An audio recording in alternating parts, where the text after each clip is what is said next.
we have discussed what the power required at the climb phases, because we have debated in the last class, right? You should see the maximum power at a cruise condition as well as a maximum power at a climb condition, and you should compare both of them. When you search the engine, you always see that whether it is rotary engine or that piston engine. Generally, in old aircraft you will find rotary engine. The power to weight ratio is high for rotary, but there is advantage and disadvantage for both engines. So you select rotary engine or piston engine, okay, and kindly let me know. And since we have completed the flight performance, in flight performance we have completed the cruise part as well as the climb part, and with the common sense we can tell that although the power requirement in descent will not be much, because when you descend you will put your throttle at an ideal condition. But anyhow, since this lecture is all about the flight performance, so you should understand each of the flight phases. You know, I think very well know the cruise flight, climb flight, and let's discuss the descent. Okay.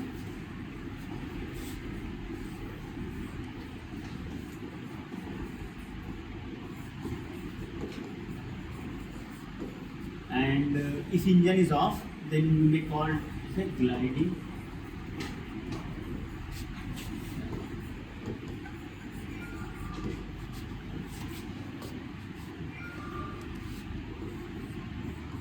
See, in gliding flight, that there are two terms involved: power flight and power glide. Power glide means you have some power, but the engine you have not off. And in power flight, you put the engine off or ideal condition. Okay. These two flights are similarly the same and all. Descent generally we say, because every time we are decreasing the altitude with that time. In climb, it is aircraft is attaining new altitude which is greater than the previous one, right? So if the altitude is increasing with the time, it's called climbing flight. If the altitude is decreasing with the time, it's called descent flight. Okay. So let's develop the equation of motion. So already I said that you can represent the complete motion of the aircraft using the simple point center of gravity which is moving. Okay. Because we have assumed it is rigid body, right? So let's say this is the point. So this is thrust, and opposite to this is drag.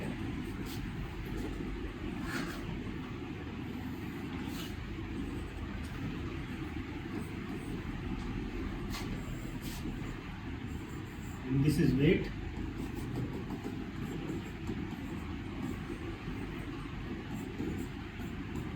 This is horizontal line.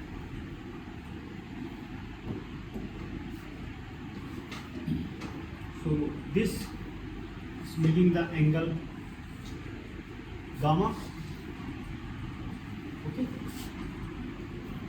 And perpendicular to this drag, there will be lift.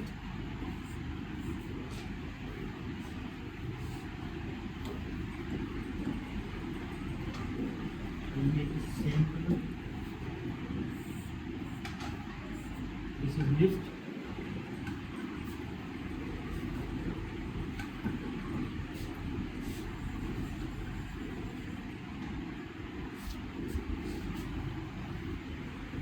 Okay.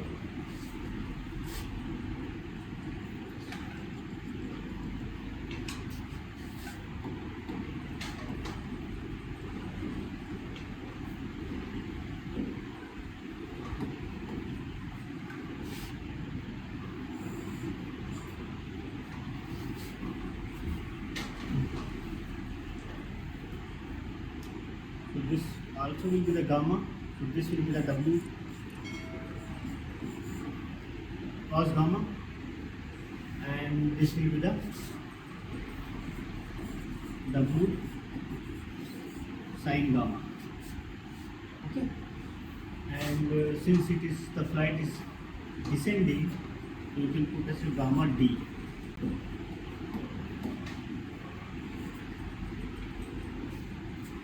Now you balance the equations. What you will get?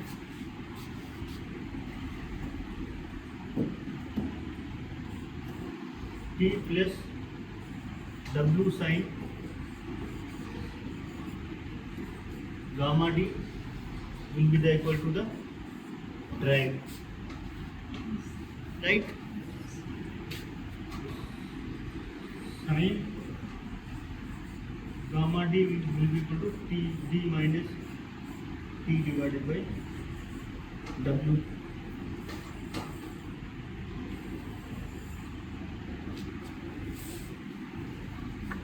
Clear? And lift equal to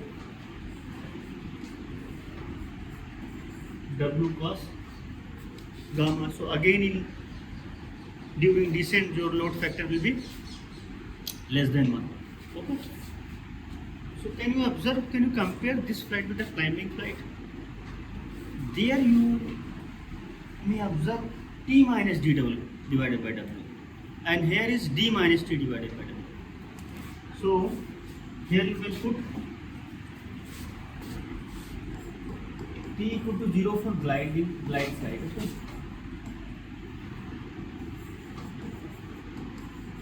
Glide.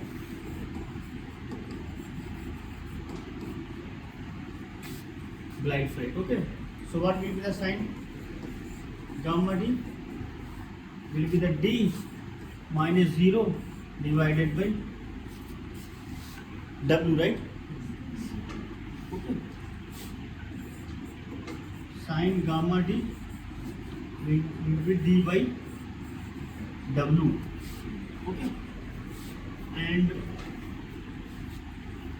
to make it equation 1, and this is 2, this is 3, this is 4. Okay. So you divide equation 4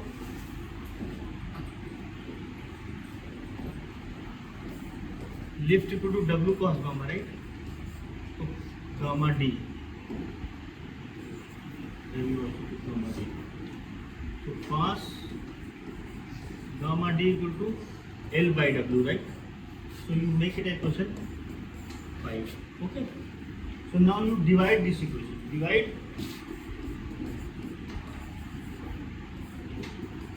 equation 4 by 5. What you will get? Sin by cos is tan, right? Tan gamma.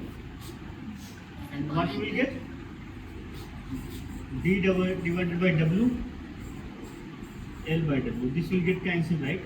So you will write 1 divided by L by D. Okay. So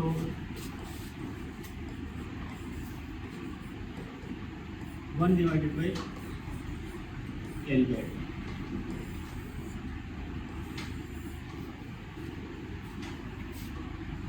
Right? 1 divided by L by D. So now, with this expression, you may draw many conclusions here. For example, like this, let's say your initial aircraft was here, and you are planning to descend this point. So you can draw the triangle here. Okay. Let's say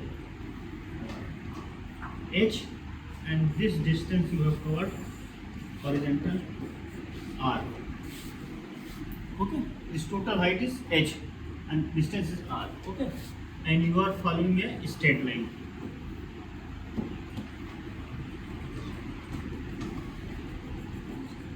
Straight line, right? Okay. Now, since if this angle is this one is horizontal, right? This angle is only gamma D, right? So this will also be the gamma D. Okay. From triangle.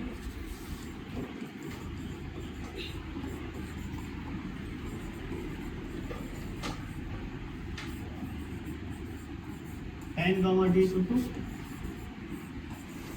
h by r, simple geometry. Okay, and this is equation 6. Okay, this you make as equation 6, and then this one is 7. Okay, you equate these two equations, what you will get?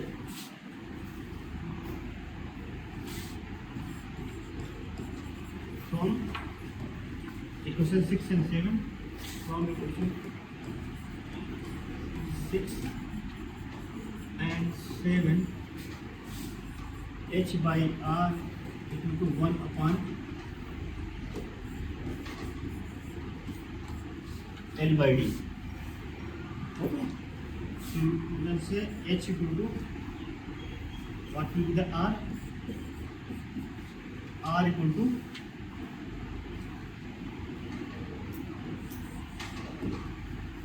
h into L by D.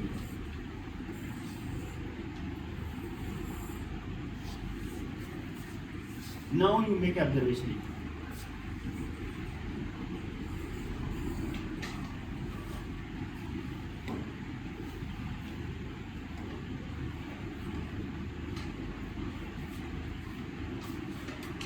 So this typical equation of motion we have derived, and here is a sin gamma d equal to d minus t divided by w.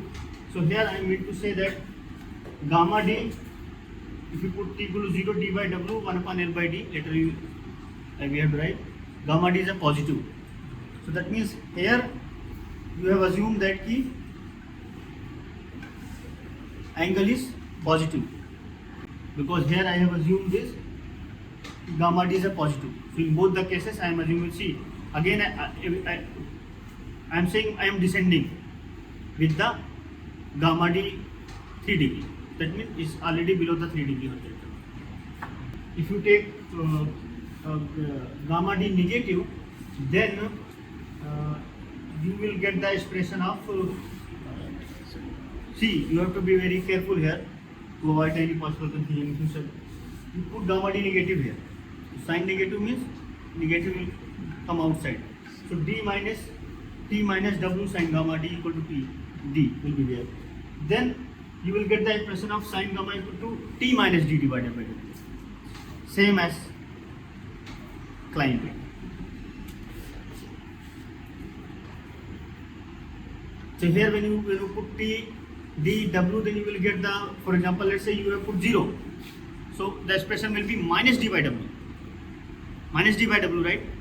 So your answer will be what? Negative. So what you have assumed in equations? Already negative. So if you are assuming, if you are stating here that my angle is negative, answer should come negative. And if you are saying here it is positive, the answer will be some positive will be, right? So it is like that. Whatever you are saying here, answer should come in that way. So that is why simply put gamma equal to minus gamma d, you will get, if you put t equal to 0, you will get sin gamma d equal to minus d by w, already negative. So you should not have any confusion between what is positive and what is negative. It has some difference. Okay. Now you make a close observation here. In your aircraft, we have discussed about aerodynamic efficiency L by D, right? Which in our case we have found out it is approximately 13. Okay, and L by D max, right? Now if you put if L by D is increasing, then your gamma D will be less. तो वही तो मैं कहना चाह रहा हूँ कि अगर आपका एक जनरल एविएशन एयरक्राफ्ट है, कमर्शियल एयरक्राफ्ट है, दूसरा ग्लाइडर एयरक्राफ्ट, सो ग्लाइडर का L by D ज़्यादा होगा या जनरल एविएशन या कमर्शियल का ज़्यादा होगा? दोनों में से बताओ किसका ज़्यादा होगा? ग्लाइडर का ज़्यादा होगा, ठीक है, क्योंकि उसमें इंड्यूस ड्रैग का फैक्टर कम होगा ना, स्पैन ज़्यादा है ना, ठीक है। L by D ज़्यादा होगा गामा, तो इसका मतलब इसी को वजह से तो बोलते हैं ग्लाइडिंग फ्लाइट, कि नीचे कम गिरो कंपेयर टू द आगे बढ़ने के। आप इस ग्राफ में अगर देखोगे, अब इसमें देखोगे तो आप नीचे तो गिर रहे हो, पर उसके मुकाबले आगे कितना गुना बढ़ रहे हो, यू कैन सी इफ एल्बाइडिन is more then you will have a range more, आप आगे बढ़ोगे, ठीक है। And for example let's say simple thing for our case L by D max was 13, right? So you put the 13 value, H by R equal to 1 upon 13, so R equal to 13H. इसका मतलब ये हुआ कि आप 1 metre अगर नीचे जाओगे तो 13 मीटर आगे जाओगे, 13 गुना, ठीक है। तो तुम अगर प्लेन में बैठे हुए हो और तुमको ये सारी चीज़ें फील होना चाहिए, चाहे आप ग्राउंड में जो प्लेन में बैठे हो, कि अगर हम इतना हाइट ड्रॉप करेंगे, सिंस ये मेरा एयरक्राफ्ट है, L by D रेशियो इतना है, तो इतना गुना आगे क्या कहते हैं करेगा। तो ये सारी चीज़ें क्या कहते हैं फील होनी चाहिए। That is why I do not want to skip that portion in recent flight, gliding flight. And we already say that in gliding flight we will put thrust equal to approximately 0 or ideal condition. So there will be no discussion at all that engine selection based on this flight region. But anyhow, since we are covering, I am teaching you the aircraft design, and in that flight aircraft performance, so this topic should be covered. Now you can notice that whatever so far we have covered, climb, cruise, descent, in that case we have while developing the equation of motion we have applied the Newton's second law, F equal to ma. There the F is external force and A is constant only, right? S0, velocity is constant, that means S3, right? A is 0 everywhere, right? So that is why in every flight I have told, I've said that STD state level flight, STD climb flight, STD descent flight, or STD glide flight, no acceleration involved, right?